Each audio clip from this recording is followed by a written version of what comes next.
Pope Francis's latest encyclical is a shot at Trump right before the election. Even before Donald Trump became president, Pope Francis showed his willingness to engage in political interference in the U.S. electoral process by commenting during the presidential primaries that Trump was not a Christian because he was for building the border wall. Unbelievable, during that same in-flight press conference back in 2016, the Pope was asked to comment on same-sex legislation going on in Italy, to which he replied, and I quote, "The Pope doesn't get mixed up in Italian politics." A little while later, he said, and I quote, "The Pope is for everybody and he can't insert himself in the specific internal politics of a country," end quote. This, of course, makes no sense. Good Catholics can come to different conclusions on immigration and the need to have adequate border security, including a wall, very much actually like the huge wall that surrounds the Pope's own nation-state, Vatican City. Good Catholics, however, cannot accept homosexual civil unions, as church teaching has clearly stated, quote, "under no circumstances can they be approved," end quote. So the Pope could very well, and should, come down on the murderous policies of the Democrat Party that stand proudly behind the murder of 1 million innocent American children each year via abortion. But he has no business taking sides on issues where Catholics are free to differ and sovereign states are free to decide within the realm of natural law. The antagonism toward Trump from the Pope has continued ever since.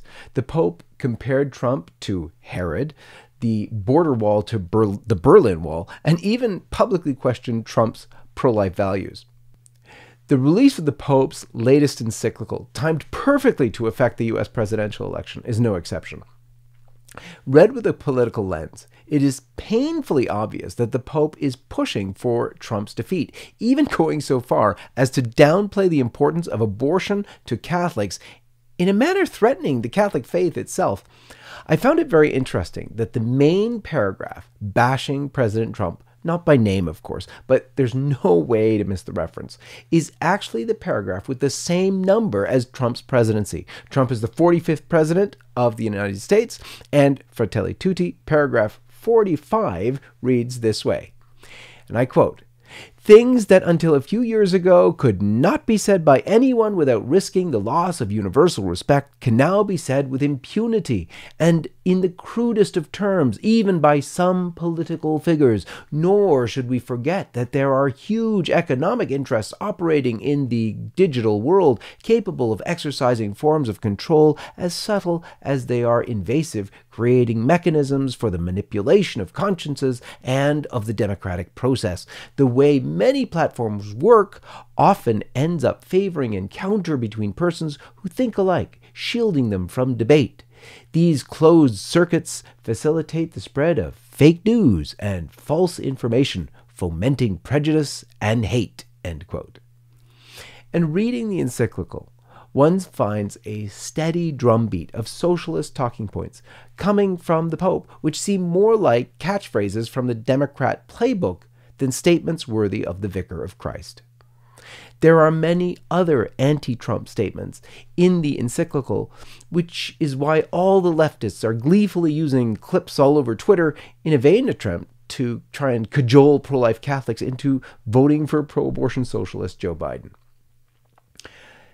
Pope Francis hits out at, quote, "myopic, extremist, resentful, and aggressive nationalism," end quote, which he sees in some countries where, quote, "a concept of popular and national unity is influenced by various ideologies in creating new forms of selfishness and a loss of the social sense under the guise of defending national interests," end quote.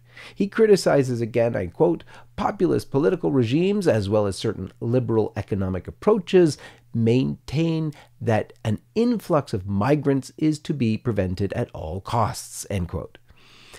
But any truly pro-life Catholic who reads the nearly 200-page encyclical will be convinced of the need to pray for the conversion of Pope Francis, rather than convinced to vote for Joe Biden and Kamala Harris, the most pro-abortion U.S. ticket in American history.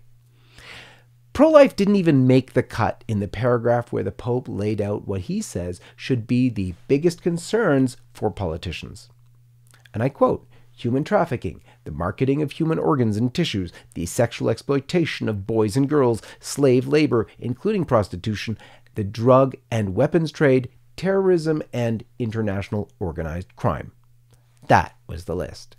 When the Pope actually talks about the principal threats to peace and security, abortion doesn't make the cut either. The list there is, quote, terrorism, asymmetrical conflicts, cybersecurity, environmental problems, poverty. And anyone who has worked for the right to life of the unborn would think first and foremost of abortion when Pope Francis says this in the encyclical. He speaks of, quote, extreme situations that may come to be seen as solutions in especially dramatic circumstances, without realizing that they are false answers that do not resolve the problems they are meant to solve, and ultimately do no more than introduce new elements of destruction in the fabric of national and global security. But no, Pope Francis says they are war and the death penalty. I kid you not. Please do your own research and look it up.